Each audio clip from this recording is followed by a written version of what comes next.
All right, guys, so let's have a very frank discussion about Tesla stock, and unfortunately, it's not going to make everyone happy. So I'll tell you exactly where I see Tesla going over the next few quarters, what exactly the numbers are actually doing to my price targets, and I'll let you know if I'm going to buy more Tesla stock or not, because it's not nearly as clear cut as it was before. You guys tune into this channel to get the truth without the hype, and that's exactly what you're going to get today. So at least like the video if you like that sort of stuff, and I understand it's not for everyone, and it costs me subscribers and everything else, and that's okay. I don't know any other way to present information to you guys other than just giving you guys the truth straight out. All right, so I think we all agree that, last earnings call was not great. Some were calling it a disaster, and I can't argue any other different way. Either way, no matter how you choose to look at it, it wasn't great from an earnings call standpoint. Basically, like the presentation itself was just terrible. It wasn't great at all. I don't know, it's just way off key, way off base. And obviously the numbers as well were not great as well. So basically from all angles, it was just bad. But for me, I actually thought it was good from a certain point of view, and let me kind of explain why. This was the first time Elon was actually honest on an earnings call, instead of giving us kind of his Elon timelines of everything's great and rosy and all these things are coming next year or, in the next 6 months or whatever the case was. He actually gave us real timelines, actionable timelines, timelines that I can get behind and I could kind of say, yeah, I agree, that probably is going to be a struggle, and that's a very reasonable timeline to solve that struggle. So there's no doubt in my mind they're going to get there. But in the past, it was always, hey, it's not a problem and don't worry about it. It will be there next year. And that wasn't exactly what we got on this earnings call. It was the first time we ever actually got truthful answers on an earnings call from Elon instead of all the other craziness that we normally get on an earnings call.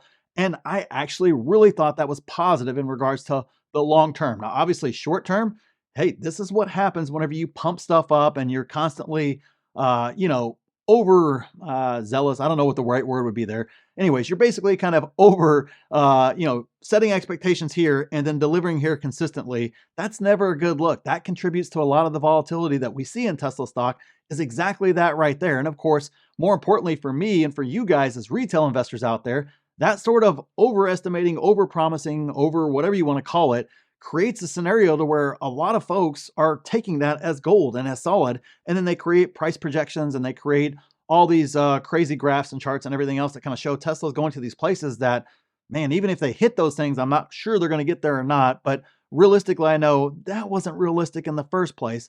And so it was kind of a constant battle there. I know you guys would I would get blasted down the comments every time. It's kind of like, I don't really see Tesla at 400 going to 700 somehow. It's at already 1,000 PE. I don't really see how it's going up to 700 at that stage. Already at 1,000 PE, typically things come back down to fair value, not the opposite, not continue to run irrespective of value. That happens for a little while, doesn't happen forever. And that creates a scenario where the stock's going to trade down for a period of years, which is what I said 2 years ago when it was at that stage. And that's exactly what we got over time. But the fact that Elon not pressing those things up there creates a scenario where maybe we see a little bit less of that sort of over optimistic price targets and other things like that in the future. So that way you guys are getting a much more realistic picture from everyone, not just from myself, but from a lot of other folks as well. And obviously now analysts will maybe start making more accurate projections towards Tesla, because it was just all over the map before. You had folks way up here at Elon's number, people way down here at Gordon Johnson's number, and the truth was really somewhere in the middle there, but nobody seemed to want to be in the middle because you couldn't really find the middle. It was really, really hard because you just, hey, the company's saying this, they're performing here, but hey, is it, they're going to get there, or is it, hey, they're kind of overperforming right now, they're going to dip themselves back down? And so it created a scenario where it was much, much harder to get good information about Tesla. So I do think long-term, we're going to start getting better information from Tesla themselves, which will really, really help us out with projecting out where the stock's going to go, where we see it going, and getting much more realistic price targets, more importantly, over the long run. Unfortunately, it's also bad from the perspective of he basically extinguished any positive momentum that we're going to see over the next few quarters. We're not going to get it, and that's just part of what happens whenever you kind of lay everything out one way and then it kind of flips to the opposite way. That right there is exactly what happened, and that's the reason why traders are going to control this stock over the next few quarters, unfortunately. Don't like it, I hate it, but that's the scenario that we're in right now. So the next few quarters are going to be rough for the stock, but I'm going to tell you exactly how I'm going to handle these next few quarters, because I know a lot of you guys out there are struggling with, hey, what's going to happen here in the short term? There's a lot of uncertainty now that wasn't there prior to this earnings call. So I'm going to lay that out exactly for you so you understand and you can kind of see what I'm thinking and where I'm going with that. And then that way, hopefully it at least clears up a little bit of this mess of an earnings that we just had. Now, I agree. There are charts out there that are showing you basically where the different support lines for Tesla are and all that good stuff like that.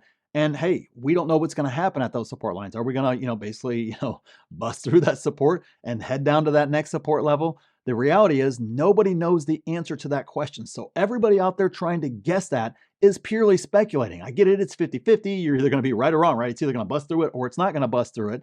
But hey, I'm not a guy that's out there trying to tell you, I know where this is going. I have a feel for this. Nobody does, guys. It's total garbage. It's pure speculation. That's all that sort of stuff is. And I get it. Some guys like to guess because, hey, they'll be right 50% of the time and they can just talk about that 50% of the time and ignore the other 50% of the time they're wrong.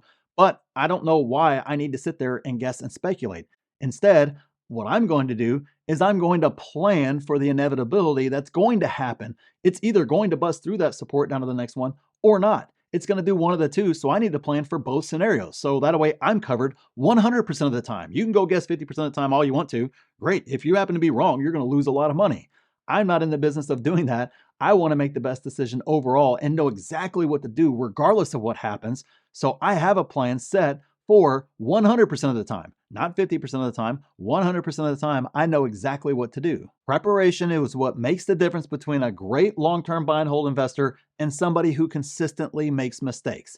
That is the biggest difference right there between the two. So for me, I was prepped whenever Tesla was at $400 and was trading at a PE of 1,000. Now, could it have gone to 700? Sure. Like everybody was saying it was at the time, or at least the Tesla bulls were. Sure, it could have. I don't know. I just knew that it was overvalued and I needed to prepare for that. Meaning I was prepared to see that stock. One, I was not going to FOMO into any sort of run that happened at that time because stocks always return back down to fair value. And the further that valuation got stretched into the thousands there, I knew it was going to be years until it got back down to basically where a fair valuation would be at that time. It happens all the time in the stock market. And so I just needed to prepare for that. Now, I wouldn't, if it went up in the meantime, okay, great, went up in the meantime. But the reality is we got exactly that. We got a couple years worth of trading here where it has gone basically nowhere during that time. Now, let me be clear. I had no idea it would go all the way down to 100. Zero clue. It could have gone up to 700 like I just said. No clue. I wasn't there trying to guess that. What I was trying to understand and be prepped for was, hey, I'm not going to FOMO in as it's running up.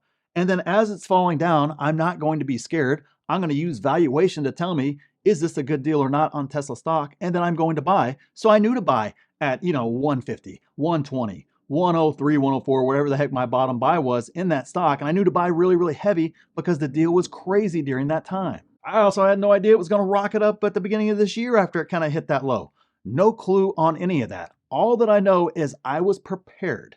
That's it.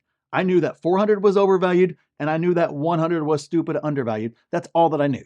And therefore, I was able to make decisions based upon that preparation. And if you want to really oversimplify it, my plan says don't buy whenever something's stupid overvalued and pour a lot of money into it whenever it's significantly undervalued. But as margins compress and if revenue and EPS growth continues to slow and continues to slow down more, that means that the valuation is changing for Tesla stock and not in the good way, guys. It's changing the opposite direction, which basically means a reevaluation of the stock, which shout out to my group members there. There's been a lot of great discussions on that, a lot of discussions in my DMs about all of us just kind of working through various scenarios and kind of talking about what does this mean for the price target with Tesla? What does it mean for the valuation of Tesla? All those discussions are great and I love having them. Which if you want to be part of those discussions, make sure you take advantage of the flash sale before it expires today and the price goes back up so you can get in on the discussions. Just check out the pinned comment down there, guys. It'll lay out everything that you get with a membership and see if a membership's right for you. It's in the pinned comment. But the reality is my price target has to change because of the numbers that Tesla put up. My price target of 203 was honestly no longer valid anymore in regards to where the stock is at and in regards to my plan with the stock and in regards to where it sits in my portfolio and everything else involved with that. I need to make adjustments to my plan and to my valuation, more importantly on Tesla. This is what happens when you have declining earnings and the company kind of comes clean with a lot of different things that, might not have had solid information on before. Now we have some more realistic timelines and such. And so you got to make adjustments to that, regardless of whether I understand the reason why they're doing that. I understand exactly why earnings are declining. It's because they're playing, basically market share game right now. They're playing a different game.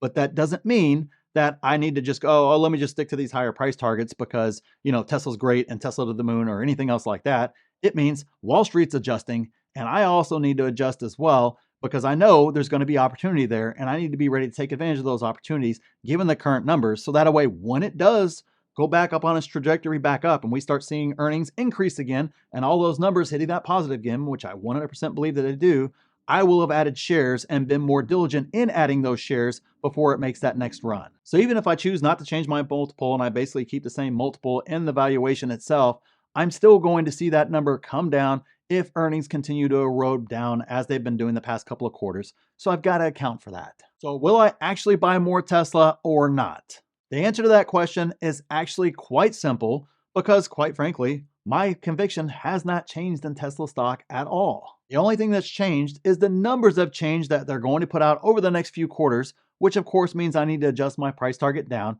But I'm absolutely going to be willing to buy at those lower price targets whenever I get that number, and I'm going to start executing just like I always do, execute my plan, and then we'll see what happens from there. Remember, my position's completely full. I don't need any more Tesla, so that number is going to be a lot lower for me than it would be for some of you guys who are still building out your positions, or maybe you're new to Tesla stock and you haven't bought any Tesla stock yet. This might very well, these next few quarters might give you a great opportunity to buy Tesla stock, but make sure you're putting in that work, doing the valuation, setting your price target, or just executing a simple DCA and kind of moving forward from there. But make sure you have a plan and then execute to it. And remember, if you want to take advantage of 5 courses for free, you want to see my complete watch list with price targets for free to include that Tesla price target whenever I get it. If you want to be able to ask me anything, slide into my DMs, be a part of the best 6, 7, and 8 figure Discord out there, use our stock analyzer tool for free. And there's so much more coming, guys. Just make sure you check out the pinned comment, take advantage of the spooky flash sale before it ends today. And click this video here if you want to see exactly what I'm buying in this market. And click here to see my exact plan for this market. So thanks for watching, and we'll see you in the next one.